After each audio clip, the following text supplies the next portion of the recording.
and welcome to the first video of this course, which is called Phase 1, Prepare Yourself for Success in English. I love the quote that I included on this slide. It's success is the sum of small efforts repeated day in and day out. And I think this is something you really have to have in mind when you're learning English, because we know learning English is not at all easy. So the objective of this course is to identify and overcome the 4 main obstacles to success in English. The reason I created this course is because so many people say to me, oh, I've been studying English all my life and I still don't have the level I need. Or, for example, I try studying English and then I stop because it's just too difficult. And I think the problem is people jump into learning English with classes or apps or whatever it is, without mentally preparing themselves first for the journey. Because when you're an adult and we have so many things in our days and so many other priorities, learning something like English can be something which gets pushed down the priorities list. And it can be frustrating, and then we can lose all motivation and just kind of throw it all out the window. So at this course, we're going to identify what these obstacles are to learning English, so we don't have the feeling that we're studying and studying all our lives and not actually getting anywhere. We're also going to learn how to overcome these obstacles so that when you are learning English, it's actually effective and you're going to reach your objectives even faster.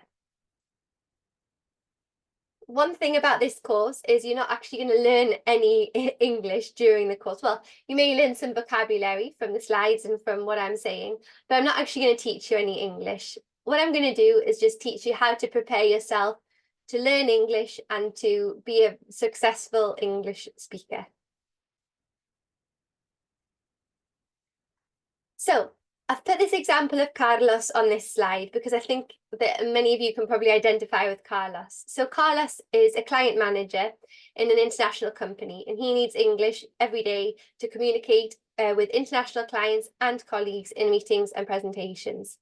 And Carlos has this feeling that he should be better at English than he actually is, but he's got these limiting beliefs like, I'm never going to speak fluently, or issues with time, like I don't have time to learn. Or he loses motivation. He thinks, I'm not motivated enough to improve my English. I have other things that I prefer to do with my time. And also thinking that everyone speaks English better than him. And this is a feeling a lot of people have because we're kind of listening to ourselves inside our own heads without stepping back and listening to what we might sound like to other people. So all of these different feelings and different thoughts are obstacles which can stop Carlos from actually getting to the English level that he needs for his job or to improve his professional career.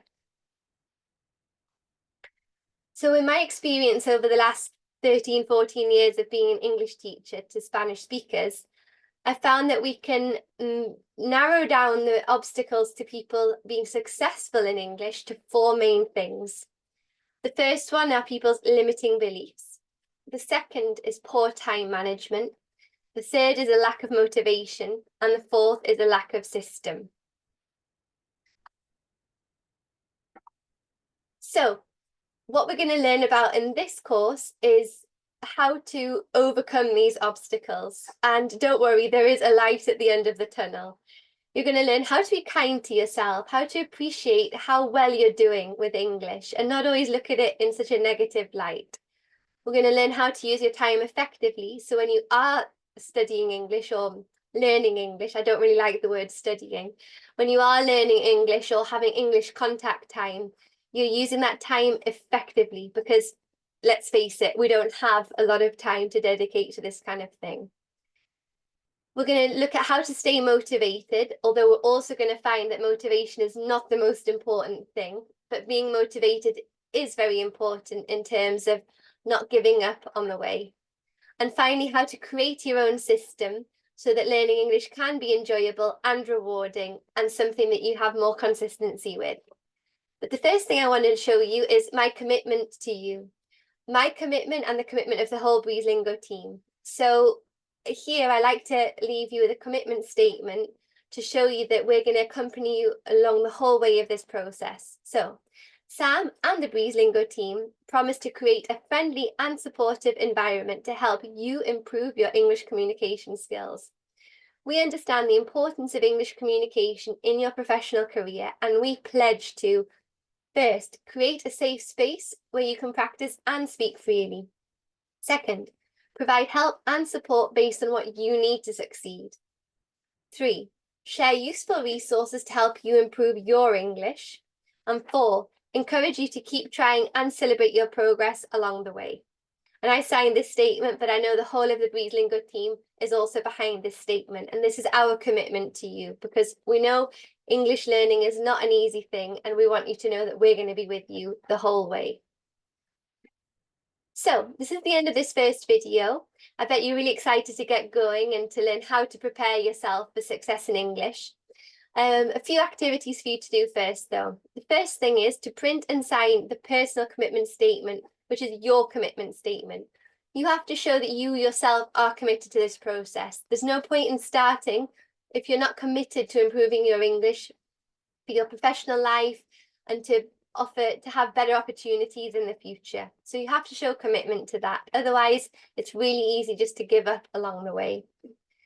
Second activity, I'd like you to take your notebook and write down 5 of the main obstacles or challenges you've faced in the past or recently when trying to learn English. For example, feeling embarrassed when you try to speak and that stops you from wanting to speak the next time. Or, for example, you sit down to try and learn some English, but then other things come up and you can't seem to focus. This kind of obstacles. And the third activity is take that list of obstacles and rank them from 1 to 5, looking at which is the biggest barrier to you right now. Is the biggest barrier time?